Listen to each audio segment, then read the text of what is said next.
Hello programming monkeys, and this is our part 1 in our introductory C++ programming tutorial, where I'm going to have a walk through the Hello World program.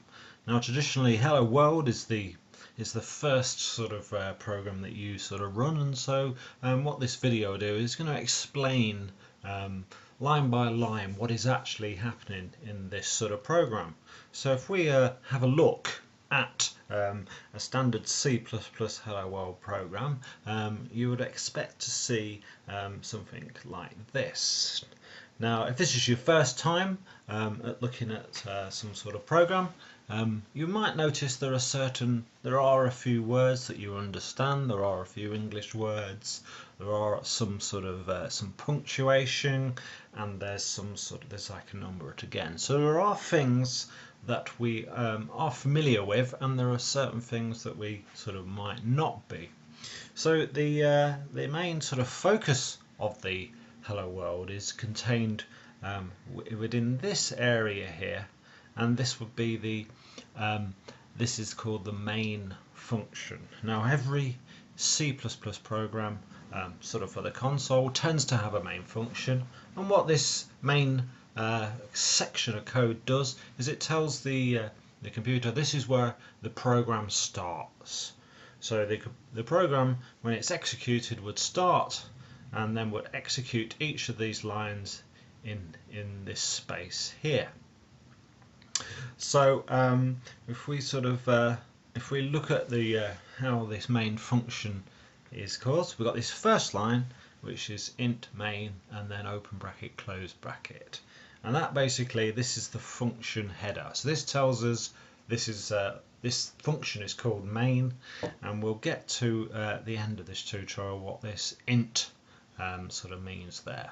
So this is the function header, and this header always goes with a function body, and so this body is anything after the header, and it is encapsulated by these two items there. Now they're called curly brackets, and we have an open curly bracket at the beginning of our main function, and then we have a closed curly bracket at the end. The other thing they're sometimes referred to is we call them mustaches, so it looks like a side with mustaches. So the main thing to remember when you're using got curly brackets is you always need, they come in pairs, and you always need an open one at the beginning and then a closed one at the end. So this is the body within these two curly brackets. This is the body of our function. And generally, when you're beginning, the main amount of your program actually goes in there. So this first line is actually a line that prints out some text onto the screen. So we have this keyword cout. So what cout does is it's a command that's part of the language that we can use whenever we want to print something out onto the console screen. And what in this line does is it gets this text, hello space world exclamation mark. So anything within these double quotes and these double quotes is sent to this screen. So, and then we have two arrows. So essentially, if you think of it as this hello world text is being sent through these two arrows which are pointing at cout, and that prints out the words hello world onto the screen. At the end of this line we have a semicolon, and the semicolon is found whenever at the end of the statement. And what this is actually telling the computer is this is the end of the line. There is nothing following from here. So you'll notice that there's a semicolon there. We also have a semicolon on this one and on there.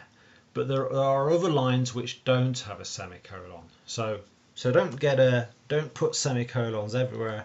Part of the art of learning this language is learning where semicolons actually are required and where they're not. So that's the sort of first line of this Hello World program. And then because we want to use this cout command, this actually is part of a library. So this is a library, this is some code that's been written before and it's been tested and it works. So rather than us developing our own way of doing this, we've got sort of, it's like an easy way of sort of doing that. So our cout command is actually included in a library which is called the Iostream Library. So the Iostream Library includes our cout command, and it also includes cin as well, which is so it's quite a useful library. But if we ever want to use cout in one of our programs, you need to use this hash include, and then we've got an arrow to the left, Iostream, and then an arrow to the right. And what that does, this is called a preprocessor command, and this will actually insert this library into our code. So if you ever want to use cout, you need to make sure that you have a hash include Iostream at the top. So that's why it's sort of included there. And a final line of our program is return 0, and then that, as it's a statement, it has a semicolon at the end. And what this says is I have finished in this function and now you can return. So essentially this should be the last line of your sort of program. And because it's a C++ function, this return 0 returns a number. And we have defined that because we've said at the beginning int. So this int basically states that we are returning a number from this function when we have executed everything in there. So all this does, it just returns a 0, and nothing really happens with that at this stage in the program.